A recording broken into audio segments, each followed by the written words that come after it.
मेरे प्रिय विद्यार्थियों, आज हम लोग अपने हिंदी पुस्तक सुलभ भारती से कक्षा छठी पाठ नंबर 6 मेरा अहोभाग्य पाठ पढ़ने वाले हैं, जिसके लेखक हैं चंद्रगुप्त विद्यालंकार जी। मेरा अहोभाग्य से आप समझ रहे होंगे कि यहाँ पर कहने का क्या मतलब है। मेरा अहोभाग्य यानी जब हमारा भाग्य बहुत अच्छा होता है, बहुत ही सुंदर भाग्य होता है, जो हम चाहते हैं, जैसा चाहते हैं, या कुछ अच्छी चीज़ों का सामना करने के लिए हमें मौका मिलता है, तो हम कहते हैं कि मेरा अहोभाग्य है कि आप मुझे मिले, या ऐसा समय मेरे सामने आया, ऐसा दृश्य मुझे दिखा, मेरा अहोभाग्य है। तो अहोभाग्य यानी अच्छा भाग्य, सुंदर भाग्य।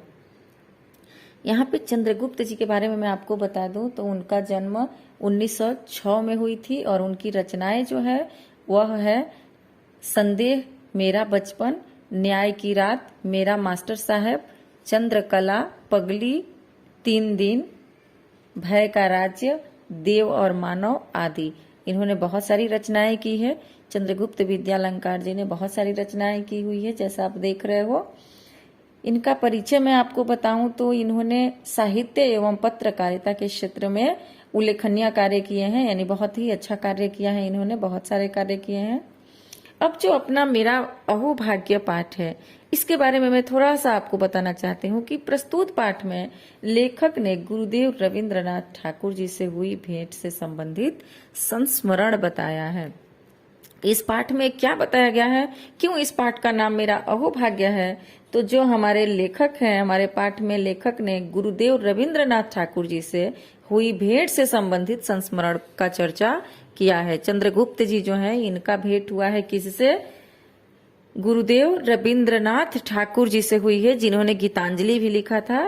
रविंद्रनाथ ठाकुर जी एक बहुत बड़े लेखक रह चुके हैं, तो इनसे इनकी भेंट हुई है, और उसी संबंधित में इस पर लिखा गया है, संस्मरण लिखा गया है। यानी संस्मरण मतलब होता है किसी के याद में लिखी गई कोई कहानी को हम संस्मरण कहते हैं। तो उन्होंने उनकी याद में इस कहानी को लिखी है, इसलिए इसको संस्मरण कहते हैं, और इसका नाम दिया है कि मेरा अहोभाग्य। अब पहले मैंने आपको बताया कि मेरा अहोभाग्य हम तब बोलते हैं जब हमें खुद अच्छी किस्मत की वजह से हमें कोई अच्छी वस्तु मिलती है, तो हम कहते हैं कि मेरा अहोभाग्य है। ध्यान दीजिए, शब्दार्थ है संस्मरण, मतलब संस्मरणीय घटना, यानी ऐसी बातें जो मैंने आपको शुरू में ही बताई, जो किसी के याद में लिखी गई हो। उल्लसित यानी आनंदित, खुश होना। दल मतलब समूह, ग्रुप। सृष्टि यानी संसार। अनुभूति यानी स्व का अनुभव, हम जो खुद अनुभव करते हैं उसे अनुभूति कहते हैं। बकुल मतलब मौलसिरी, यानी एक वृक्ष का नाम है। बकुल एक वृक्ष का नाम है। मानसिक खाद्य यानी वैचारिक चर्चा, जो हम विचार करके कोई चर्चा करते हैं उसे मानसिक खाद्य कहते हैं। मध्याह्न यानी दोपहर का समय। आप अक्सर भूल जाते हो, गुड आफ्टरनून बोलते हो, लेकिन गुड मॉर्निंग तो आपको मालूम है सुबह का समय, लेकिन दोपहर का समय आप अक्सर भूल जाते हो। तो अब याद रखना, मध्याह्न या को कहते हैं दोपहर। मध्याह्न यानी दोपहर। वार्तालाप यानी बातचीत। संसर्ग यानी संगति, हम किसी के संसर्ग में रहकर अच्छा बनते हैं या बुरा बनते हैं। संसर्ग यानी संगति, किसी का साथ। सघन यानी घना, बहुत घना जंगल हो, या बहुत घना बाल हो, या बहुत घना कोई चीज हो, तो उसे सघन कहते हैं। उपवन यानी उद्यान, बगीचा। सबसे पहले पाठ में नाम तुम्हारे लिखा हुआ है। ब्रैकेट में कुछ चीजें को बना करके दर्शाया गया है, चित्र दर्शाया गया है। यहाँ चित्र देख करके आपको क्या ढूंढना है? नाम तुम्हारे। नाम हमारे से होता है संज्ञा, और नाम तुम्हारे से होता है सर्वनाम। ये जब मैं आपको व्याकरण पढ़ाऊंगी तो वहां पे आपको संज्ञा भी बताऊंगी और सर्वनाम भी बताऊंगी। तब तक सिर्फ पाठ में जो शुरू किया गया है उसके बारे में थोड़ा सा बताते हुए मैं आगे बढ़ूंगी। नाम तुम्हारे यानी सर्वनाम। अब सर्वनाम में क्या क्या होता है, तो यहाँ सब कुछ आप ध्यान से, आपको दिख रहा होगा ब्रैकेट में, तू, मैं, वह, यह, वन्या, जैसा वैसा, अपने आप। ये सब लिखने के बाद ब्रैकेट बंद किया गया है। ये सारी चीजें जो है, जैसे मैं हूं, तुम हो, वह हो, ये सारी चीजें जो है वो सर्वनाम है। जैसे मैं आपको जब सर्वनाम में जाऊंगी तो बताऊंगी कि सर्वनाम किसे कहते हैं। तो इसको फिलहाल हम यहीं पे छोड़ देते हैं, वो हम व्याकरण के सर्वनाम पाठ में पढ़ेंगे। अब हम आगे बढ़ेंगे इस पाठ की ओर।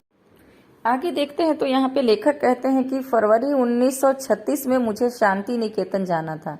समय बता रहे हैं कि फरवरी 1936 में मुझे कहाँ जाना था, शांति निकेतन जाना था। ये शांति निकेतन कहाँ है, तो ये वह जगह है जहाँ पे रविंद्रनाथ जी रहते थे, जो बंगाल में है।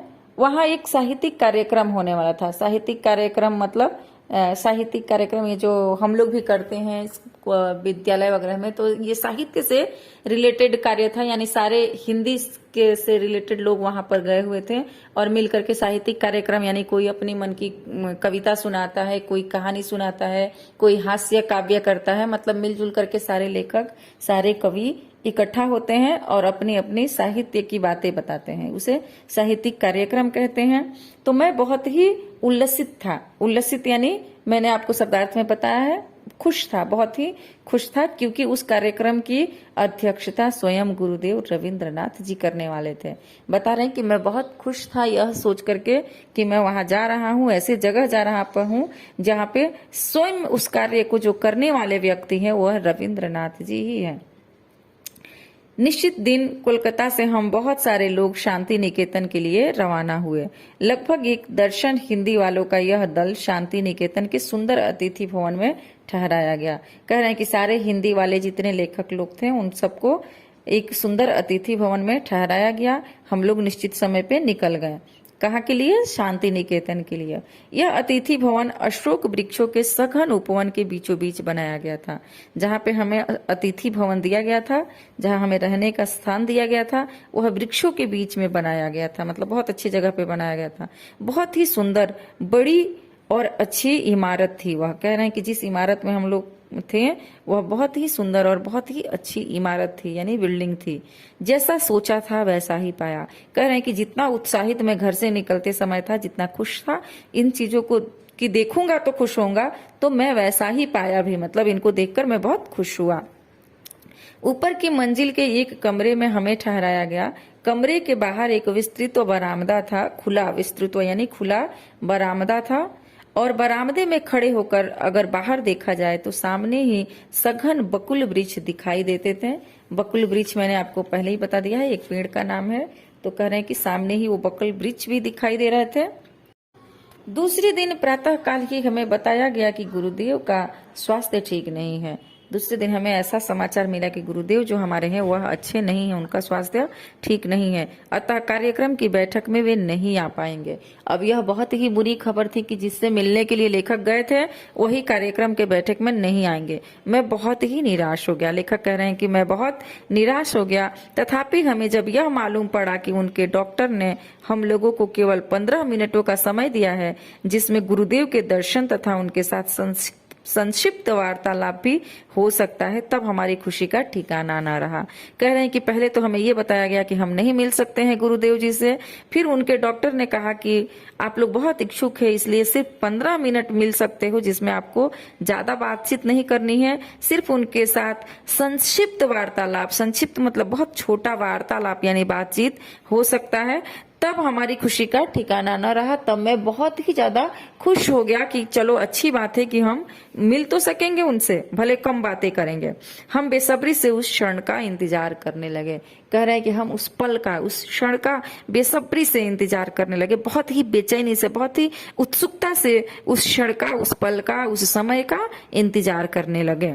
आगे लेखक बता रहे हैं कि मध्याह्न के बाद गुरुदेव की भेंट हुई। मध्याह्न यानी दोपहर के बाद हमें गुरुदेव जी से भेंट हुई। करीब 4 बजे होंगे। कह रहे हैं कि मध्याह्न यानी दोपहर का जो टाइम होता है वो 2-3 का ही रहता है। 1 से 3 बजे तक हम मध्याह्न में ही लेते हैं, और धीरे धीरे 4 बजे के बाद से हम इवनिंग की ओर यानी शाम के समय में जाने लगते हैं। तो कह रहे हैं कि मध्याह्न के बाद गुरुजी से हमारी भेंट हुई। करीब 4 बजे होंगे, 4 बज रहे थे। गुरुदेव की धारणा थी कि कुछ 2-3 आदमी ही होंगे। कह रहे हैं कि गुरुदेव ऐसा सोच के आए थे कि हम लोग ज्यादा लोग नहीं होंगे, 2-3 ही लोग होंगे। पर जब उन्होंने हम 14 जनों को देखा तो मजाक में उन्होंने कहा, अब मेरी क्षमता दरबार लगाने की नहीं रही। कह रहे हैं कि जैसे ही उन्होंने हम लोगों को देखा तो हंसते हुए कहा कि बाप रे, अब मेरी कैपेसिटी जो है, मेरी क्षमता जो है वो आप लोगों के लिए दरबार लगाने की नहीं है। मतलब मैं इतने लोगों को अटेंड नहीं कर पाऊंगा, नहीं ले पाऊंगा। इस मकान में जगह की भी कमी है। और वो कह रहे हैं कि हमारे मकान में तो जगह की भी कमी है, आप बहुत लोग हो। मतलब ये बातें उन्होंने मजाक में कही, हंसते हुए कहा। फिर हम सबको गुरुदेव से परिचय कराया गया, बाद में वार्तालाप शुरू हुआ। कह रहे हैं कि उसके बाद से हम लोगों को गुरुदेव से मिलवाया गया और बाद में वार्तालाप शुरू हो गया। चर्चा के दौरान गुरुदेव ने कहा, अब से 50 बरस पहले जब मैंने कहानियां लिखना शुरू किया था तो इस क्षेत्र में एक आधा ही आदमी था। कह रहे हैं कि 50 वर्ष पहले की बात बता रहे हैं कि जब मैंने कहानियां लिखना शुरू किया था तब इस क्षेत्र में, यानी हमारे फील्ड में, हम लोग जो साहित्य का काम कर रहे हैं, जो हिंदी का काम कर रहे हैं, इस क्षेत्र में बहुत ज्यादा लोग नहीं थे, एक आध ही आदमी था। मेरी प्रारंभिक कहानियों में ग्रामीण जीवन के संसर्ग का ही वर्णन है। कह रहे हैं कि मैंने जितनी भी कहानियां लिखी है उस सब में ग्रामीण जीवन के संसर्ग, यानी ग्रामीण लोगों के साथ, गांव में, ग्रामीण यानी गांव में, गांव का जीवन बिताते समय गांव के लोगों के साथ कैसा लगता है उसका ही वर्णन किया गया है। उसके पहले इस तरह की कोई चीज बंगला भाषा में नहीं थी। कह रहे हैं कि बंगला भाषा जो है, बंगाली भाषा जो है, वो इस तरह की ग्रामीण भाषाओं का चर्चा कहीं भी उसमें नहीं था, बट मैंने किया। मतलब गुरुदेव बता रहे हैं कि मैंने ऐसा किया। मेरी कहानियों में ग्रामीण जनता की मनोवृत्ति के दर्शन होते थे। कह रहे हैं कि मैं जो कहानियां लिखता था उसमें मैं ग्रामीण जनता को दिखाता था, ग्रामीण जनता की मनोवृत्ति की, मनोभावना की चर्चा करता था, दर्शन करता था। उन कहानियों में कुछ ऐसी चीज है जो संसार के किसी भी देश के आदमी को भा सकती है। कह रहे हैं कि मैं जो कहानी लिखा हूं, जब किसी ग्रामीण के बारे में, किसी किसान के बारे में या गांव के बारे में जब हम कुछ बहुत अच्छा लिखते हैं तो वह किसी को भी रोमांचक लगता है, अच्छा लगता है, भा जाता है। क्योंकि मनुष्य स्वभाव तो दुनिया में हर जगह एक सा ही है। क्योंकि हर मनुष्य का स्वभाव तो लगभग एक जैसा ही होता है। अच्छी चीज देख करके सबको अच्छी लगती है, बुरी चीज देख करके सबको बुरी लगती है। कुछ खाने में भी वही बात है, अगर कुछ अच्छा है तो सबको अच्छा लगता है। तो कहने का मतलब कि मनुष्य का स्वभाव लगभग तो एक जैसा ही होता है। ज्यादा पैसा आना, ज्यादा खुशियां आना, सब कुछ स्वस्थ रहना, सारे लोग निरोग रहना, ये सबको अच्छी लगती है। तो लगभग तो सारे स्वभाव मनुष्य के एक जैसे ही है। तो गुरुदेव कह रहे हैं कि जो मैं ग्रामीण मनोवृत्ति का चर्चा करता था अपने कहानियों में, तो वह कहानियां मेरी लोगों को बहुत भा जाती थी, बहुत अच्छी लगती थी। आगे गुरुदेव कुछ समय के लिए रुके, तभी अपने आप मेरे मुंह से निकल पड़ा, गुरुदेव आपके मन में काबुली वाला इस कहानी का विचार कैसे आया। लेखक कह रहे हैं कि मैंने गुरुदेव की एक कहानी पढ़ी थी, काबुली वाला, तो अचानक से मेरे मुंह से आ गया कि गुरुदेव आपने और बहुत सारी कहानियां लिखी है, लेकिन ये काबुली वाला कहानी लिखने का विचार आपके मन में कैसे आ गया। काबुली वाला मतलब एक चने बेचने वाला, चने बेचने वाले की कहानी है, इसलिए उसको नाम दिया गया काबुली वाला। तो कह रहे हैं ये कि गुरुदेव आपके मन में ये काबुली वाला का विचार कैसे आ गया। यह लोकप्रिय कहानी देश के सभी भाषाओं के सभी बच्चों को बहुत ही प्यारी लगती है। कह रहे हैं कि ये जो आपने कहानी लिखी थी काबुली वाला, यह सारी भाषाओं में लिखी गई है और ये सभी बच्चों को बहुत ही प्यारी लगती है। मतलब एक चने बेचने वाले की कहानी होगी, तो इस तरह की कहानियां ज्यादातर हम लोग पसंद करते हैं। तो लेखक ऐसे गुरुदेव जी से पूछ बैठे कि ये आपके दिमाग में कैसे आया। अब गुरुदेव बताते हैं, गुरुदेव बोले यह कहानी कल्पना की सृष्टि है।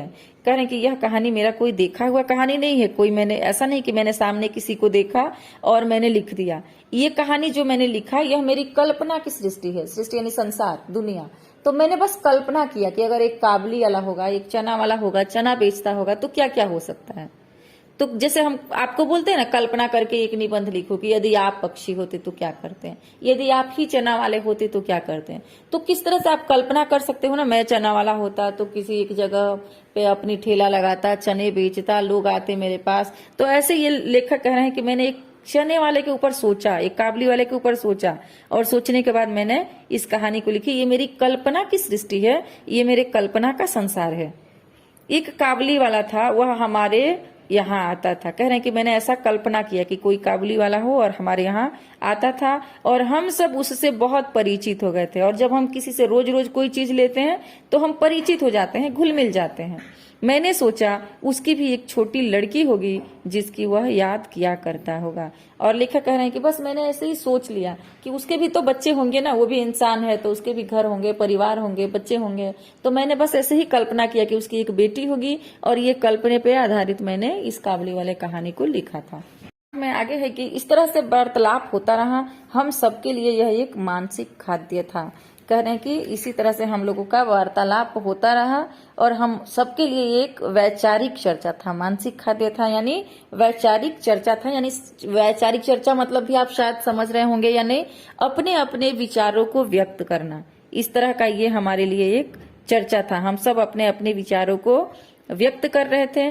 आश्चर्य की बात यह कि 15 मिनट के बजाय 40 मिनट हो चुके थे। अब गुरुदेव उठे, चल पड़े। कह रहे हैं कि आश्चर्य की बात यह है कि जब हमसे डॉक्टर साहब ने कहा था कि गुरुदेव से सिर्फ 15 मिनट ही मिल सकते हो, लेकिन यहाँ पर क्या हुआ, 15 मिनट के बजाय 40 मिनट हो गए। यानी बातों बातों में पता भी नहीं चला, इतने समय निकल गए। अब गुरुदेव उठे, चल पड़े। और अब बहुत देर हो चुका था, इसलिए गुरुदेव उठे और चल पड़े। जाते जाते उन्होंने कहा, जब मैं ऐसे किसी वार्तालाप के लिए कम समय देता हूँ तब मेरी वह बात सचमुच ठीक न मानिएगा, क्योंकि मुझे स्वयं लोगों से बातचीत करने में आनंद आता है। कह रहे हैं कि जब मैं अगर कम समय दे रहा हूँ तो आप समझ लीजिए कि मैं भी बहुत दुखी हूँ। बहुत ही तकलीफदायक ये क्षण है, ये पल है कि मैं आपको कम समय दिया हूँ। यानी मैं भी इस बात से तकलीफ में हूँ, क्योंकि कम समय में बात करने में मुझे भी आनंद नहीं आता है। मुझे भी अच्छी बात, ज्यादा लंबा बात करने में ही अच्छा लगता है। मुझे स्वयं लोगों से बातचीत करने में आनंद आता है, लोगों से बातचीत करने में आनंद आता है। लेकिन मेरे सेहत को ध्यान में रखते हुए डॉक्टर ने 15 मिनट कहा था, फिर भी मैंने आप लोगों को 40 मिनट दिया। यहाँ पर आगे बता रहा है कि हम सब ने गुरुदेव को धन्यवाद दिया। अब गुरुदेव को जाने से पहले हम लोगों ने धन्यवाद दिया और विदा ली, और उसके बाद से हम लोग भी विदा ले लिए। मैं अतिथि गृह के मेरे कमरे में वापस आया।